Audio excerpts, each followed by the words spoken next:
கர்த்தருடைய நாமம் பரிசுத்தப்படுவதாக. இந்த அருமையான நாளிலும் உங்களோடு இணைந்து தேவனுடைய வார்த்தைகளை தியானிப்பதற்கு தேவன் கொடுத்த இந்த மேலான பாக்கியத்திற்காக தேவனுக்கு கொடான கொடி ஸ்தோத்திரங்களை ஏறெடுக்கிறேன். ஷான் மினிஸ்ட்ரி சார்பிலே தேவனுடைய வார்த்தைகளை உங்களோடு பகிர்ந்து கொள்ள ஆசிக்கின்றேன். பிரியமானவர்களே, நாம் தேவனை நோக்கி பார்த்து ஜெபிக்கலாமா?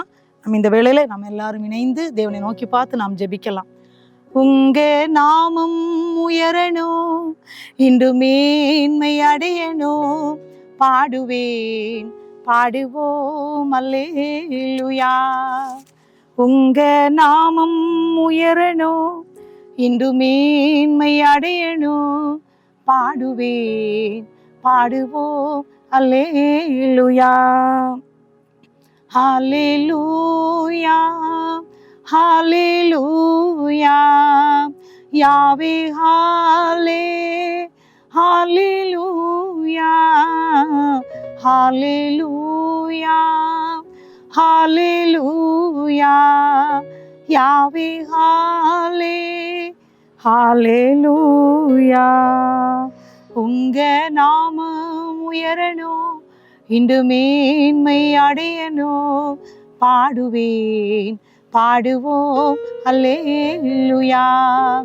உங்க நாமம் உயரணும், இன்று மேன்மை அடையணும், பாடுவேன் பாடுவோம் அல்லேலூயா. ஆம் ராஜாதி ராஜாவே, உங்க நாமம் உயரணும் ஆண்டவரே. இந்த வேளையிலும் கர்த்தாவே உம்மை துதிப்பதே எங்கள் தகுதி அப்பா.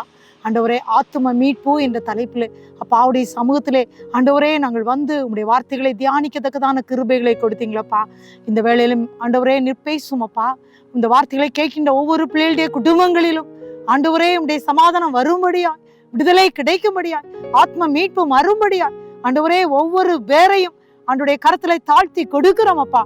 நீங்க பேசுங்கப்பா. உங்க சத்தத்தை நாங்கள் கேட்கட்டும் அப்பா. அடிமை மறைத்து கொள்ளும். துதியான மகிமை உங்களுக்கு மட்டும் செலுத்துகிறேன். இயேசு ரட்சகர் மூலம் ஜெபம் கேளும் நல்ல பிதாவே, ஆமேன் ஆமேன். எனக்கு மிகவும் பிரியமான தேவனுடைய பிள்ளைகளே, இந்த அருமையான வேளையிலும் ஆத்தும மீட்பு என்ற தலைப்பிலே உங்களோடு தேவனுடைய வார்த்தைகளை பகிர்ந்து கொள்வதில் மிகவும் மகிழ்ச்சி அடைகிறேன். பிரியமானவளே, வேத வசனம் இப்படியாக சொல்கிறது. 3 யோவான் 1வது அதிகாரம் 2ஆம் வசனம். பிரியமானவனே, உன் ஆத்துமா வாழ்கிறது போல நீ எல்லாவற்றிலும் வாழ்ந்து சுகமாயிரு. பாருங்க, யாரு ஆண்டோர் வேண்டிக் கொள்கிற வாழ்ந்து சுகமாய் இருக்கும்படி வேண்டுகிறேன். நம்முடைய ஆண்டோடைய ஆசையெல்லாம் என்ன தெரியுமா? உன் ஆத்மா வாழ்கிறது போல நீ எல்லாவற்றிலும். ஏன்னா இன்னைக்கு எந்த ஒரு வீட்டுல போனாலும், எந்த ஒரு சமுதாயத்திலேயோ, எந்த ஒரு மக்கள் மத்தியிலையோ, எந்த ஒரு சபையிலையோ நம்ம போய் நல்லா இருக்கீங்களா அப்படி கேட்டா நிறைய பேர் இன்னைக்கு என்ன தெரியுமா சொல்லுவாங்க? நான் சுகமாவே இல்லை, இந்த வாழ்க்கையில நிம்மதியே இல்லை அப்படின்றாங்க. பிரியமானவர்களே, ஆண்டவர் எதை ஆசைப்படுறாரு அப்படின்னா, என்னுடைய பிள்ளைகள் சுகமாக இருக்கணும், என்னுடைய பிள்ளைகள் மகிழ்ச்சியா இருக்கணும், என்னுடைய பிள்ளைகள் பரலோராஜ்யத்துக்கு சொந்தக்காரங்களாக மாறணும். அதுதான் நம்ம அப்பா இயேசுடைய ஆசை. பிரியமானவர்களே, அதான் நமக்கு திரும்பவும் இந்த காலை வேளையில இதை கேட்கிற உங்கள் ஒவ்வொருவருடைய உள்ளத்திலும் தேவன் பேசுகிறார். பிரியமானவர்களே, என்ன பேசுகிறார் அப்படின்னா, உன் ஆத்மா வாழ்கிறது போல நீ எல்லாவற்றிலும் வாழ்ந்து சுகமாயிருக்கும்படி வேண்டுகிறேன்னு சொல்றாரு. பிரியமானவர்களே, அப்படியாக நம் வேதத்துல பார்க்கும்போது இதுக்கு ஒத்த வசனமா நம்ம பார்க்கும்போது எசேக்கியேல் 14ஆம் அதிகாரத்தை நம்ம எடுத்துக்கொள்ளலாம். எசேக்கியேல் 14ஆம் அதிகாரம் 19வது 20வது வசனத்தை நான் உங்களுக்காக வாசிக்கிறேன். எசேக்கியேல் 14வது அதிகாரம் 19வது வசனமும் 20வது வசனமும். அல்லது நான் அந்த தேசத்தில் கொள்ளை நோயை அனுப்பி அதிலுள்ள மனுஷரையும் மிருகங்களையும் நாசம் பண்ணும்படி அதன் மேல் இரத்த பழியாக என் உக்கிரத்தை ஊற்றும் போது நோவாவும் தானியேலும் யோபும் அதன் நடுவில் இருந்தாலும் அவர்கள் தங்கள் நீதியினால் தங்கள் ஆத்மாக்களை மாத்திரம் தப்புவிப்பார்களே அல்லாமல் குமாரனை ஆகிலும் குமாரத்தி ஆகிலும் தப்புவிக்க மாட்டார்கள் என்று என் ஜீவனை கொண்டு சொல்லுகிறேன் என்பதை கர்த்தராகிய ஆண்டவர் உரைக்கிறான்னு சொல்லி போட்டு. பிரியமானவர்களே, பாருங்க, யோபு எப்படிப்பட்ட நீதிமான், தானியேல் ஒரு நீதிமான், நோவா ஒரு நீதிமான். இவர்கள் எல்லாரையும் தேவன் அவர்களை கொடுத்து சாட்சி கொடுத்திருக்கிறாரு. அப்படிப்பட்ட தேவ பிள்ளைகளை குறித்து அவர் என்ன சொல்றாரு?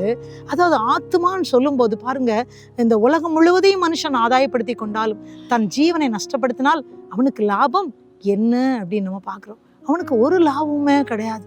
ஆமா, எல்லாமே இருக்கு. ஆனா அந்த ஜீவன் நரகத்துக்கு போகணும்னா அது எவ்வளவு வேதனை. இன்றைக்கு அநேகருடைய வாழ்க்கையில மரிக்கும் போது கவலையோடு மரிக்கிறாங்க, வேதனையோடு மரிக்கிறாங்க. நான் எல்லாவற்றையும் நான் அனுபவித்தேன், ஆனா நான் எங்க போறேன்னு எனக்கு தெரியலன்னு சொல்லி மரண நேரத்துல வேதனையோடு மரிக்கிறத, அந்த ஆத்மா துடிக்கிறத நம்ம பார்க்கிறோம். அநேகர் நமக்கு சொல்றாங்க இல்லையா? ஆனா தேவன் நம்மகிட்ட என்ன எதிர்பார்க்கிறார்? இந்த முழு மனுக்குலமும் அப்பாவுடைய ராஜ்யத்துக்கு பரிசுத்தமா வந்துடணும், எல்லாரும் இந்த பூமியிலையும் சுகமா வாழணும், பரலோக ராஜ்யத்துல என்னோடு கூட அவங்க இருக்கணும்னு சொல்லிதான் ஏசப்பாவுக்கு ரொம்ப ஆசைங்க. அதனாலதான் ஆண்டவர் அதை சொல்றாரு. பார்த்தீங்களா? இந்த நோவாவும் இந்த யோபும் இந்த தானியேலும் கூட இருந்தா கூட அவர்கள் மட்டும்தான் அவர்கள் ஆத்துமாவை தப்புவிக்க முடியும். அப்படின்னா என்ன தெரியுது நமக்கு? பாவம் செய்கிற ஆத்துமாவே சாகும். அப்ப பாவம் செய்யற ஆத்மா சாக கூடாதுன்னு நம்ம தேவன் விரும்புகிறாரு. ஒரு வசனம் இருக்கு பாத்தீங்களா? துன்மார்க்கன் துன்மார்க்கத்தில் மரிப்பது எனக்கு எவ்வளவேனும் பிரியமோ, அவன் மனம் திரும்பி பிழைப்பதல்லவோ எனக்கு பிரியம்னு சொல்றாரு. அவர் ஒருவரும் அழிந்து போகணும் என்கிறது ஏசப்பாவுடைய சித்தமே இல்லை. எல்லாரும் மனம் திரும்பணும், எல்லாரும் அவருடைய பிள்ளைகளா அவருக்காக வாழ்ந்து பரிசுத்தமா பரலோராஜ்யத்தை சுதந்திரிக்கணுங்க. அதுதான் ஏசப்பாக்கு ஆசை. இந்த பூமிக்குரிய வாழ்க்கையில கண்ணீர், கவலை, துன்பம், வியாதி, பலவிதமான போராட்டங்கள். இன்னைக்கு உலகத்துல நிறைய பேர் சொல்றதெல்லாம், என்னுடைய வாழ்க்கையில சமாதானமே இல்லைங்க, என்னுடைய வாழ்க்கையில நிம்மதியே இல்லை, என்னுடைய பிள்ளைகளுக்கு பார்த்தா படிப்புக்கு சரியா இடம் கிடைக்கல, சரியான ஜாப் இல்லை, பிள்ளைகள் எதிர்பார்க்கிற காரியம் கிடைக்கல, குழந்தை செல்வத்துக்காக நான் காத்துட்டு இருக்கேன், ஆனா எனக்கு குழந்தை செல்வம் கிடைக்கல, என்னுடைய வீட்டுக்குள்ள பயங்கரமான பிரச்சனைகள், இந்த பிள்ளைகளால வீட்டுக்குள்ள சண்டைகள், பிரிவினைகள், மார்க்க பேதங்கள் சொல்லி இன்னைக்கு ஒவ்வொரு குடும்பத்தாரும் இன்றைக்கு கண்ணீர் விடுகிற பலவிதமான வேதனையான செய்திகளை நம்ம கேட்டுட்டே இருக்கோம். இன்னும் நியூஸ் பேப்பர்ல, செய்தித்தாள்ல பார்த்தாச்சுன்னா ஒவ்வொரு இடங்கள்லையும் இந்த பிரச்சனையினால குடும்பங்கள் மடிந்து போகிறதை பார்க்கிறோம், அநேகர் தங்களை மாய்த்து கொள்ளுகிறதை பார்க்கிறோம். பிரியமானவளே, ஆனா நம்ம அப்பா இயேசு அப்படி விரும்பலைங்க. பாவம் செய்கிற ஆத்மா சாகும், ஆனா அந்த ஆத்மா சாக கூடாதுன்னு சொல்லி தன்னையே இயேசு கொடுத்தாருங்க. அவருடைய ரத்தத்தையே சிந்தினாரு. ஒரு ஆத்மா கூட அழிந்து போக கூடாது. எல்லாரையும் அவர் என்ன செய்யறார்? ரட்சிக்கிற தேவனாக, எல்லாரையும் நேசிக்கிற தேவனாக, முழு மனுக்குலத்தை அவர் வாஞ்சிக்கிறவராக, ஒருவர் கூட கெட்டு போகக்கூடாதுன்னு சொல்லிதான் இயேசுவே இந்த பூமிக்கு வந்தாருங்க. தன்னுடைய ரத்தத்தை சிந்தினாரு, அவர் மரித்தார், உயிர்த்தார், இன்றைக்கும் ஜீவிக்கிறார். பிரியமானவளை, யாரா இருந்தாலும் சரி, ஒருவேளை நீங்க இந்த வேலையில ஐயோ என்னுடைய ஆத்மா வேதனையில இருக்கிறதே, என்னுடைய வாழ்க்கையில சமாதானம் இல்லையே என்று இருக்கிறீங்களா? ஒன்னே ஒண்ணுதான், இயேசுவை மட்டும் நோக்கி பார்த்தா போதும், அவரை மட்டும் பார்த்தா போதுங்க. இருக்கிற நிலைமையில ஏசப்பா கிட்ட வந்தா போதுங்க, அவர் அப்படியே நம்மை மாற்றுகிறார். அவருடைய ரத்தத்தினால நம்ம கழுவுகிறார். அப்பான்னு கூப்பிடும் போது, அவருடைய வார்த்தைகளை தியானிக்கும் போது, அவரோடு நாம் ஜெபித்து பேசும்போது அவர் நம்மை பரிசுத்தப்படுத்துகிறார், நம்முடைய ஆத்துவாவை சுத்தப்படுத்துகிறார். பிரியமானவளே, நம்ம இப்போ அருமையான ஒரு தேவனுடைய மனிதனை குறித்து நம்ம படிக்க போறோம். யோபு என்ற அருமையான தேவனுடைய மனிதர். இந்த யோபு குறித்து நம்ம எல்லாருக்கும் தெரியும்ல. இந்த யோபு சம்பவத்தை யார்கிட்ட சொன்னா கூட சொல்லுவாங்க, என்ன பாடுபட்டாலும் இந்த யோபு பாடு மாதிரி பாட முடியாதுங்கன்னுவாங்க.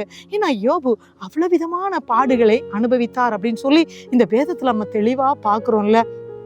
அந்த யோபு யார் அப்படின்னு சொல்லி வேதத்துல நம்ம படிக்கும்போது, யோபு 1வது அதிகாரம் 1ஆம் வசனத்துல மிக தெளிவா இருக்கு. நம்ம எல்லாருக்கும் தெரிந்த ஒரு வேத வசனம். பிரியமானவளே, ஊஸ் தேசத்திலே யோபு என்னும் பெயர் கொண்ட ஒரு மனுஷன் இருந்தான். அந்த மனுஷன் உத்தமனும் சன்மார்க்கனும் தேவனுக்கு பயந்து பொல்லாப்புக்கு விலகுறவனுமா இருந்தான்.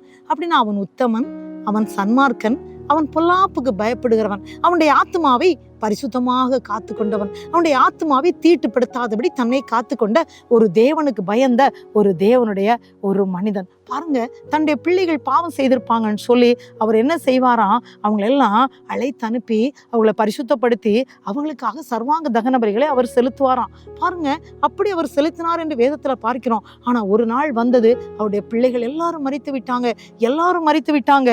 ஆனா பாருங்க, அவருடைய வாழ்க்கையில என்ன நடந்துச்சு நீங்க பாத்தீங்கன்னா, அந்த அவருக்கு அந்த பிரச்சனை வருவதற்கு முன்பதாக தேவபுத்திரன் பாருங்க, தேவபுத்திரர் கர்த்தருடைய சந்நிதியில் வந்து நின்ற போது சாத்தானும் அவர்கள் நடுவிலே வந்து நின்றான்னு சொல்லி யோபு 1ஆம் அதிகாரம் 6ஆம் வசனத்துல பாக்குறோம். 7ஆம் வசனத்துல கர்த்தர் சாத்தான்ட்ட பார்த்து கேட்கிறாரு, நீ எங்க இருந்து வர்றாப்பா அப்படின்றார். நீ எங்க இருந்து வருகிறாய்? சாத்தான் சொல்றான், பூமி எங்கும் உலாவி அதில் சுற்றி திரிந்து வருகிறேன். அப்ப ஆண்டவர் கேட்கிறாரு, 8ஆம் வசனம், யோபு 1வது அதிகாரம் 8ஆம் வசனம் பாருங்க, அழகா கேட்கிறாரு. கர்த்தர் சாத்தானை நோக்கி, என் தாசனாய யோபின் மேல் கவனம் வைத்தாயோ? என் தாசனாகிய, பாருங்க, என் தாசன். இன்றைக்கு நம்மை குறித்து அவர் அப்படி சொல்லுகிற அளவுல நம்முடைய ஆத்மாவை நாம் பரிசுத்தமாக காக்கிறோமா பிரியமானவர்களே? அந்த யோபு தன்னை எப்படியாக ஆண்டவருக்காக காத்து கொண்டாரே, அதே போல நாம் காத்து கொண்டு வாழ்ந்து வருகிறோமா? கொஞ்சம் நம்ம சிந்திச்சு பார்க்கலாமா? அவர் சொல்றாரு, உத்தமனும் சன்மார்க்கனும் தேவனுக்கு பயந்து பொல்லாப்புக்கு விலகிறவனுமாகி அவனை போல பூமியில் ஒருவனும் இல்லை. பிரியமானவள, இதை கேட்டுக்கொண்டிருக்கின்ற தேவனுடைய பிள்ளைகளை இன்றைக்கு இயேசு நம்மை பார்த்து சொல்ல முடியுமா? என்னுடைய மகளை மாதிரி, என்னுடைய மகளை மாறி, மகனை மாதிரி பொல்லாப்புக்கு விலகிறவங்க, எனக்கு பயப்படும் பயத்தோடு வாழ்றவங்க இந்த பூமியில யாரும் இல்லை, அப்படிப்பட்ட என் பிள்ளைகள் என்று சொல்லி இதை கேட்டுக்கொண்டிருக்கின்ற உங்களை பார்த்து சொல்ல முடியுமா பிரியமானவள? நாமே ஒரு கணம் கேட்டு பார்க்கலாமா? உண்மையாகவே பொல்லாப்புக்கு பயந்து வாழ்கிறோமா? உண்மையாகவே தேவனுக்கு பயந்து நடக்கிறோமா? அந்த சாத்தாங்கிட்ட சொல்றாரு பார்த்தீங்களா, அவர் எவ்வளவு அழகா சொல்றாரு. அவர் சொல்றாரு, அவன் உடனே என்ன கேட்கான்? விருதாவாகவா உங்களுக்கு அவன் பயந்து நடக்கிறான்? அவனையும் அவனுடைய வீட்டை சுற்றியும் நீர் வேலி அடைக்கவில்லையா? பிரியமானவர்களே, அதுல இருந்து என்ன தெரியுது? அவருடைய பிள்ளைகளை சுற்றி அவர் வேலி அடைக்கிறார். நம்முடைய ஆத்மாவை பரிசுத்தமாக காத்து கொள்ளும் போது, இந்த இம்மைக்குரிய வாழ்க்கையில பாத்தீங்கன்னா நாம் தேவனுக்காக வாழும்போது, நம்ம ஆத்மாவை குற்றமின்றி பரிசுத்தமாக காத்து கொள்ளும் போது பாருங்க, அந்த சாத்தானுக்கே தெரியுது அப்படிப்பட்ட தேவ பிள்ளைகளை தேவன் சுற்றி வேலி அடைக்கிறாராம். அப்படி என்றால் பாத்தீங்கன்னா அருமையான அந்த யோபு தேவனுடைய பிள்ளையை சுற்றி அவர் வேலி அடைத்திருக்கிறார். பாத்தீங்களா? அதை நினைப்பூட்டுகிறார். நம்மை நாமே அதை ஒரு கணம் சிந்திச்சு பார்ப்போம் பிரியமானவர்களே.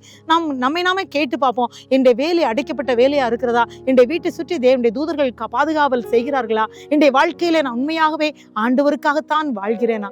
பிரியமானவர்களே, ஒரு கணம் நம்மை நாமே சிந்திக்கிறது மட்டும் இல்ல, நாம் தேவன் கிட்ட நம்ம அர்ப்பணிப்போம் பிரியமானவர்களே. இந்த வேளையில, இயேசப்பா, என்னுடைய ஆத்மா பரிசுத்தமாக நான் காக்க விரும்புறேன்ப்பா. நீங்க தானே சொன்னீங்க, உன் ஆத்மா வாழ்கிறது போல நீ எல்லாவற்றிலும் வாழ்ந்து சுகமாயிரு.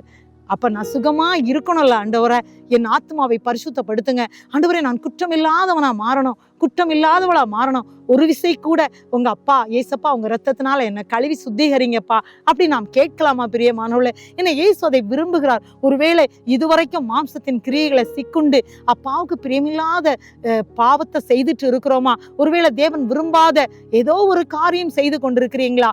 ஆண்டவர் அது விரும்பல, உங்களுக்கும் தெரியும் அது இயேசுக்கு பிரியம் அல்லன்னு சொல்லி. ஆனா இயேசுக்கு பிரியமில்லாத சில காரியங்கள்ல நீங்க ஒருவேளை இன்னைக்கு அப்படியே சிக்கி இருக்கிறீங்களா? ஆண்டவரை மட்டும் பாருங்க, அப்பாவை நோக்கி பாருங்க.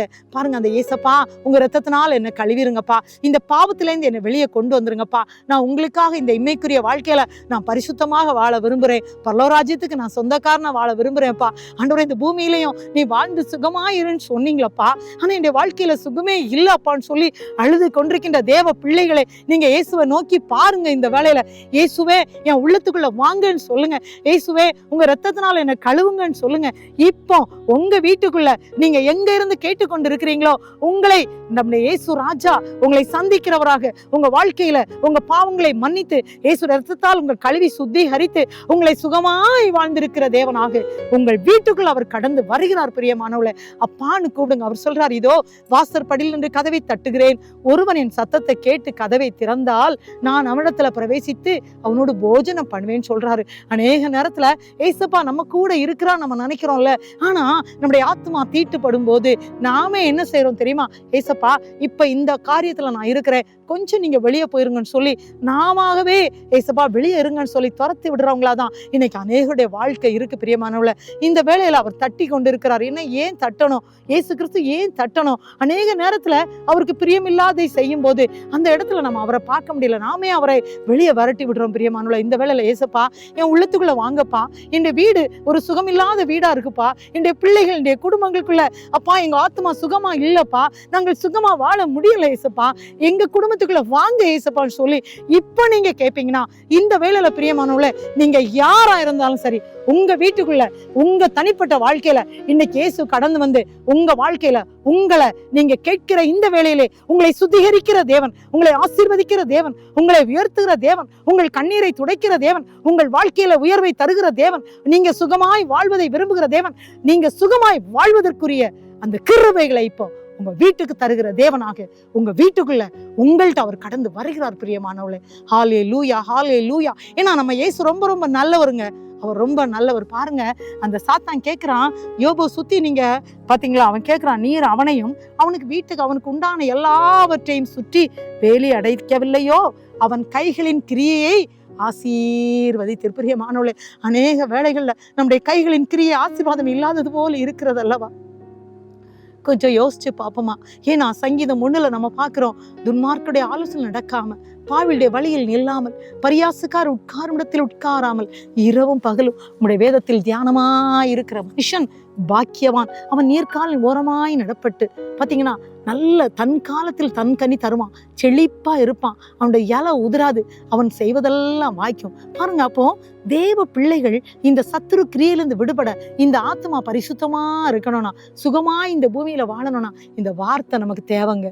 இந்த வார்த்தை தேவை. இரவும் பகலும் அவருடைய வேதத்தில் தியானமா இருக்கிற மனுஷன், தியானம் மட்டும் இல்ல, அதன்படி நம்ம செய்யும் போது அவன் செய்வதெல்லாம் வாய்க்கும். அவன் சொல்றான், சத்துருக்கே தெரியுது, தேவ பிள்ளைகளா இவங்க வாழ்ந்துட்டா, வேதத்தை இவங்க படிச்சுட்டா, இவங்க தேவனோடு பேசிட்டாங்கன்னா, பரிசுத்தமா தன்னுடைய ஆத்மாவை காத்துட்டா, இந்த பூமியில சுகமாய் வாழ்ந்துருவாங்கன்னு சொல்லி அநேக நேரத்துல கண்களை நிச்சயம் அவன் கொடுக்குறான், மாம்சத்தை நிச்சயம் சத்துரு காட்டுகிறான். ஆமாங்க, அதனாலதான் இன்னைக்கு பாருங்க, இன்னைக்கு அநேகருடைய வாழ்க்கையில பாத்தீங்கன்னா அநேகர் என்ன கையில மொபைல் வச்சிருப்பாங்க, இல்ல என்ன வச்சிருப்பாங்க, ஏதோ ஒண்ணு அவங்க ஒரு கம்ப்யூட்டர் வச்சிருப்பாங்க, இல்ல டிவிக்கு அடிமை, ஏதோ ஒன்றுக்கு இன்னைக்கு அடிமையாகத்தான் இன்னைக்கு அநேக தேவனுக்கு பிரியமான பிள்ளைகளும், இயேசுவை ஏற்றுக்கொண்ட பிள்ளைகளும், ஆண்டவருக்காக அர்ப்பணித்த பிள்ளைகளும் இன்னைக்கு அப்படி வாழ்கிறதுனால அவங்களுடைய கையின் கிரியைகள் ஆசீர்வாதமா இருக்க முடியல. ஏன்னா ஆண்டவர் கொடுத்துட்டாருங்க. இயேசு ஒருபோதும் கொடுத்ததை எடுக்கிற தேவன் அல்ல.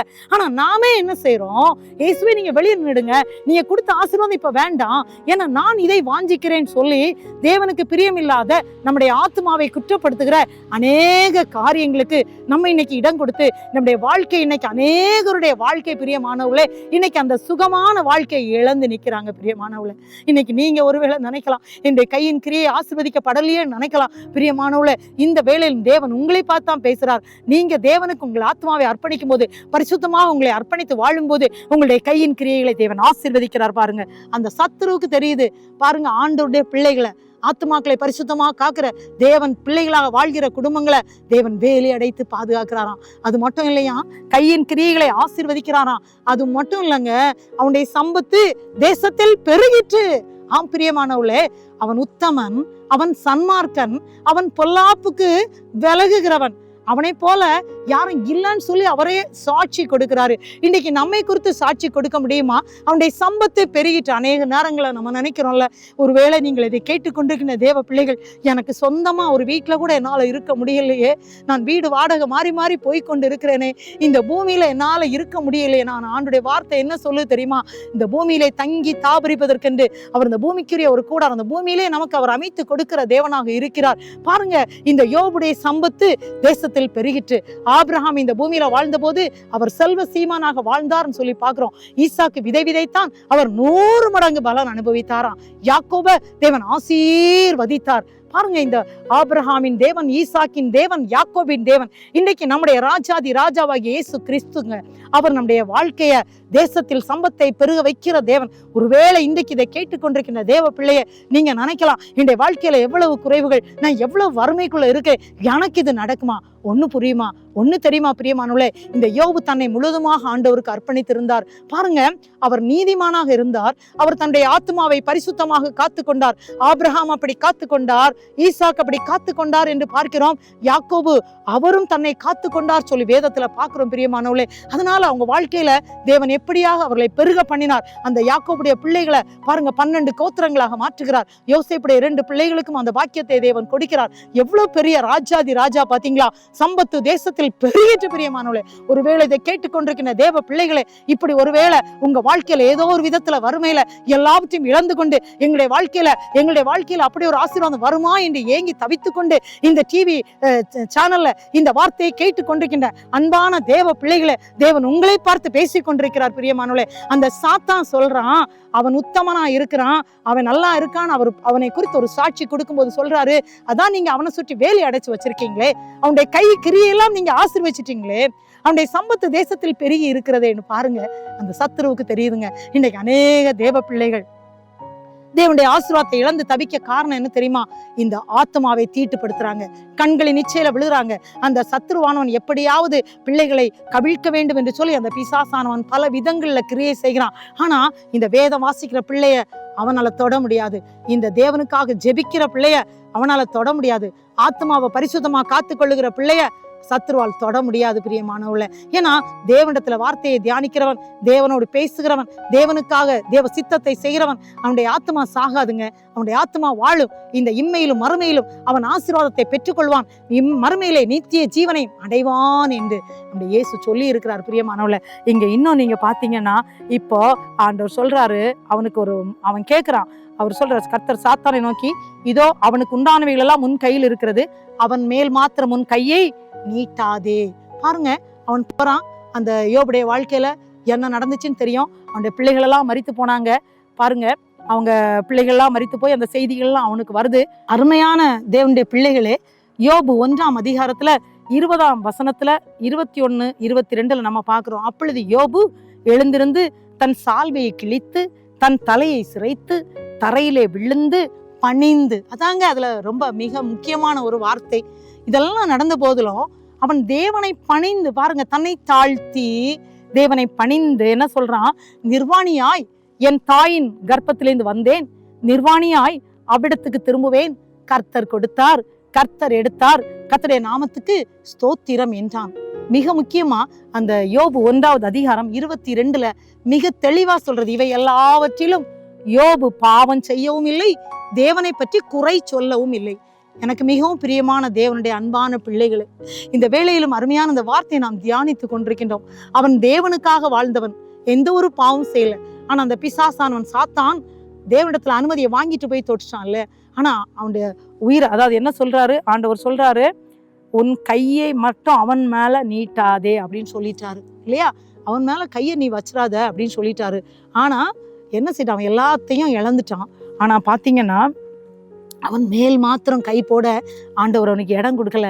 இப்ப பாருங்க, அவன் என்ன செய்யறான், எல்லாமே இழந்துட்டான்.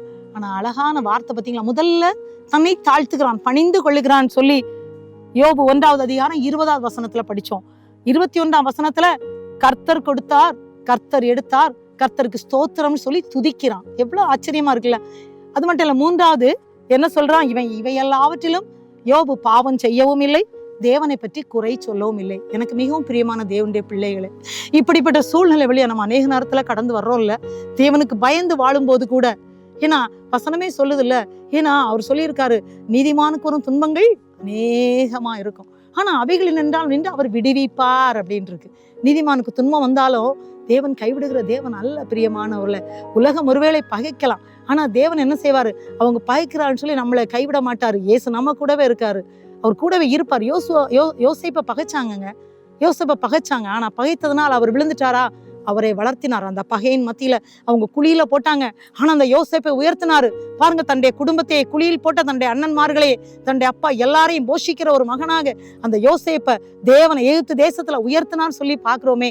சோ தேவ பிள்ளைகளுக்கு பகை வரலாம், போராட்டங்கள் வரலாம், உபத்திரவங்கள் வரலாம். ஆனா வரும்போது நம்ம ஞானமா நம்ம ஆத்மாவை காத்துக்கொள்ள வேண்டுமானால், யோபு பாத்தீங்களா, தன்னை காத்து கொண்டார், ஒரு குறையும் ஆண்டவர் சொல்லல. பிரியமானவளே, ஒருவேளை இன்றைக்கு நீங்கள் இதை கேட்டு கொண்டிருக்கின்ற யாராவது ஒருத்தங்க தேவனை குறை சொல்லி கொண்டு இருக்கிறீங்களா, என் ஆண்டவர் என்ன கைவிட்டுட்டாரு, எனக்கு எல்லாவற்றையும் நான் இழந்து விட்டேன், என்னங்க எனக்கு நீ இருக்கு, நான் தேவனை பாடி துதித்து என்ன பிரயோஜனம்? இன்றைக்கு அநேகர் அப்படிதாங்க கேட்குறாங்க, நான் எல்லாவற்றையும் இழந்து விட்டேனே, நான் தேவனை பாடி என்ன பிரயோஜனம், தேவனை துதித்து என்ன பிரயோஜனம்? நிறைய பேர் கேட்குறாங்க.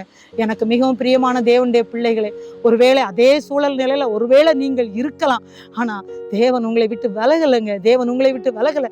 அந்த சாத்தானுக்கே சவால் கொடுக்கிறார் பார்த்தீங்களா, அந்த பிசாசு நமக்கு விரோதமா வரும்போது ஆண்டவர் சவால் கொடுக்கிறார். அது மட்டும் இல்லைங்க, அவனுடைய மனைவி சொல்றா, தூஷித்து ஜீவனை விட்டுருங்கன்னு.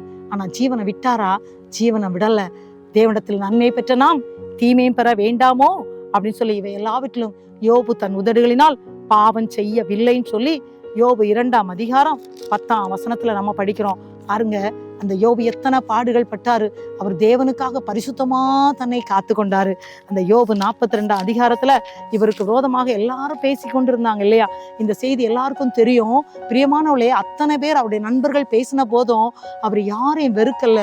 அவர் என்ன சொல்லி இருக்கு பாத்தீங்கன்னா, 42ஆவது அதிகாரம் யோபு 42, ஆண்டவரே அவங்க நண்பர்களை பார்த்து சொல்றார், நீங்கள் என்னை குறித்து நிதானமாய் பேசவில்லை, நீங்கள் என்னை குறித்து நிதானமாய் பேசவில்லை. 42:7.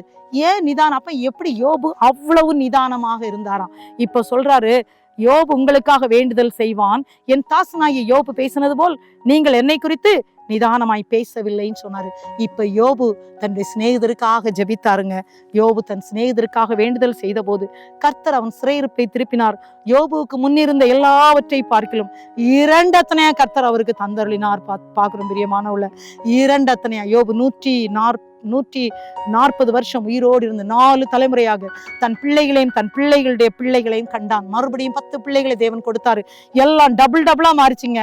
டபுளா மாறிச்சு. யோபினுடைய பின்னிலைமையை பார்க்கலாம், முன்னிலைமையை பார்க்கலாம், பின்னிலைமையை ஆசீர்வதித்தாருங்க. 7000 14,000 மாறிவிட்டது. 6000 ஒட்டகங்கள் பாருங்க, 3000 ஒட்டகங்களா இருந்தது இப்ப 6000 ஒட்டகங்கள். 500 ஏர்கள் இப்ப 1000 ஏர்களா மாறிச்சு. 500 கழுதைகள் இப்பொழுது 1000 கழுதைகளா மாறிச்சு. 7 குமாரன் 3 குமாரத்திகள் பிறந்தார்கள். யோபுவின் 3 குமாரத்திகளை போல அதுல இருக்கு. அந்த குமாரத்திகளை போல அழகான பெண்கள் காணப்படவில்லை என்று இருக்கு. அப்படிப்பட்ட ஆசீர்வாதத்தை யோபு பெற்றுக்கொண்டார். பிரியமானவளே, இப்ப நாம் ஜெபிக்கலாமா? அந்த யோபு தன்னை முழுதுமா கொடுத்ததுனால பாருங்க, இந்த பூமிக்குரிய ஆசீர்வாதங்கள் அவர் பெற்றுக்கொண்டார். பரலோகத்து சொந்தக்காரராக மாறினார். ஜெபிக்கலாமா பிரியமானவளே? இப்ப எல்லாரும் ஜெபிக்கலாம். தகப்பனே, உம்மை நோக்கி பார்த்து ஜெபிக்கிறோம். எல்லாரும் இயேசுவை பார்த்து ஜெபிப்பீங்களா? அப்பா, நீங்க சொன்னீங்களே, பிரியமானவனே, உன் ஆத்மா வாழ்கிறது போல நீ எல்லாவற்றிலும் வாழ்ந்து சுகமாயிருன்னு சொன்னீங்களப்பா. ஆண்டவரே, என்னை பரிசுத்தப்படுத்தோன்னு கேட்பீங்களா?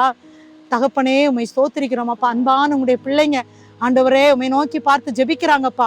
ஒவ்வொரு குடும்பங்களுக்குள்ளும் இப்பொழுது உடைய வல்லமை கடந்து செல்லும்படியா ஆண்டவரே, அங்கலாய்ப்போடு எல்லாவற்றையும் இழந்து விட்டோமே என்று தவிக்கிற தேவ பிள்ளைகளுடைய குடும்பங்களுக்குள்ள ஏசப்பாவுடைய அன்பு கரம் கடந்து செல்லும்படியா, குடும்பங்களுக்குள்ள தேவ சமாதானம் வரும்படியா, இழந்து தவிக்கிற பிள்ளைகளுடைய குடும்பங்களை இழப்பை நீர் மாற்றும்படியா, சம்பத்தை பெருக செய்யும்படியா, கையின் கிரியைகளை ஆசீர்வதிக்கும்படியா, உன் ஆத்மா வாழ்கிறது போல நீ எல்லாவற்றிலும் வாழ்ந்து சுகமாயிரும் சொன்ன வார்த்தையின்படி ஆண்டவரே கேட்கிற குடும்பங்கள் ஆசீர்வதிக்கப்படும்படியா இயேசுவின் நாமத்தினால கெஞ்சி ஜெபிக்கிறோம் அப்பா.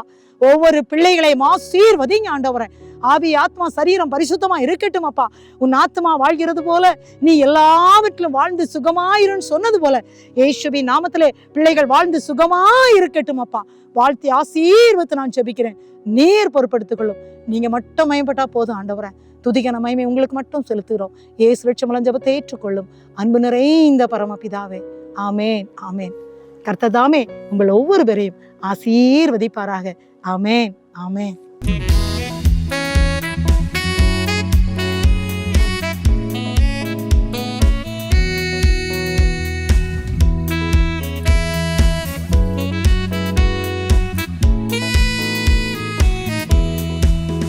என்னை நேசிக்கின்றாயா?